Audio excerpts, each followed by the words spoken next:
Welcome to your Farm and Home Show. My name is Joanna Coles, and this morning we're visiting with Ray Tackett. He is the Bourbon County Extension Agent for Horticulture. Microgreens has been a great trend, but not only is it a trend, it's over $1 billion market for these products.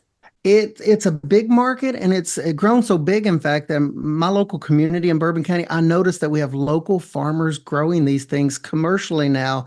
And not only that, but when I look in local grocery stores, I see them there also. And let me tell you, they're not the cheapest product on the shelves. They tend to be a premium product with a premium price. And once you do it once you go through the quick process of growing these things in 14 to 21 days on average, that's the whole process. You're done. You have a product that you can use in all these yummy recipes because it's just such an easy process. A microgreen is basically you're consuming an immature plant when it just after it gets its first true leaves, on average 2 to 4 inches tall. And there's a lot of different seeds that you can use for microgreens, things like radishes and kale and beets, and even interesting things like alfalfa and wheat. Sprouts are even younger than microgreens and tends to be sort of what I call a wet process.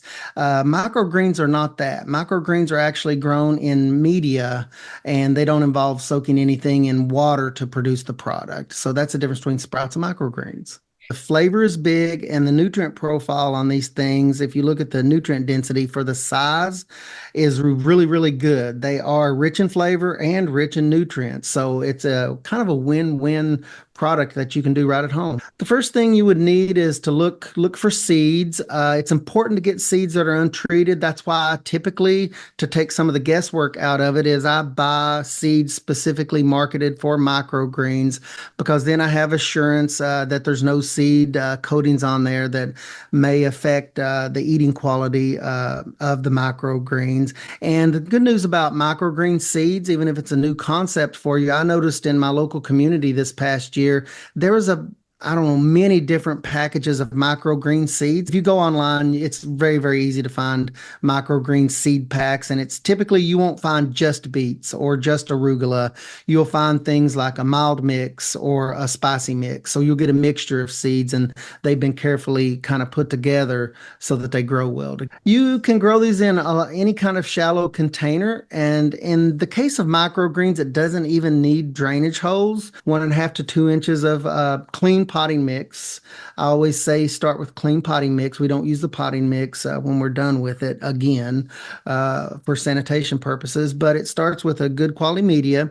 And if you get interested in microgreens, you'll see online that you can actually get these little cocoa fiber mats and grow them on mats, the small seeded stuff. So either a good media is the next step or one of the growing mats that'll work with the small seeded stuff. And the container can be just about any small food grade container that's been sanitized. It doesn't have to be very deep. In fact, I don't recommend using a deep container because that takes too much soil. And remember, you're using the potting mix only one time.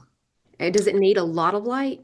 I've had pretty good luck growing in my east facing window in my kitchen, just growing these in a window. I'll turn them 2 or 3 times over the course of the 14 to 21 days that I'm growing these things, 6 to 8 hours a day. And if you don't get that from a window, if you have any kind of little grow light at home, you can put those under there and they'll do very well. It's like almost like growing a vegetable transplant, except when you seed microgreens, keep in mind when you're doing your research, you'll notice microgreens are seeded much, much more thickly than standard like vegetable seedlings. That's a big difference with microgreens. They're thicker, but they require about 6 to 8 hours a day of pretty good sunlight. You can have a little bit less than that and do okay, but ideally 6 to 8. But they're not really hard to harvest either. One pro tip I'd just throw out here as we talk about harvesting is if you have a shallow container, fill that shallow container level with the lip because remember with microgreens, you're not pulling them out of the soil. You're harvesting with a clean, it's important, a clean pair of scissors that you're harvesting at soil level, trying not to get the scissors into the soil once again for sanitation purposes, or a sharp knife will work. And you're only harvesting the microgreens one time because you're harvesting the stem and all the growing points above. So you're harvesting those tender shoots, and once you harvest those, they're kind of done. They don't regrow because you're taking the bud out. All right, and then you can enjoy them on salads, pizzas. There's all kinds of recipe smoothies that you can enjoy these in. Thanks for watching and have a great day.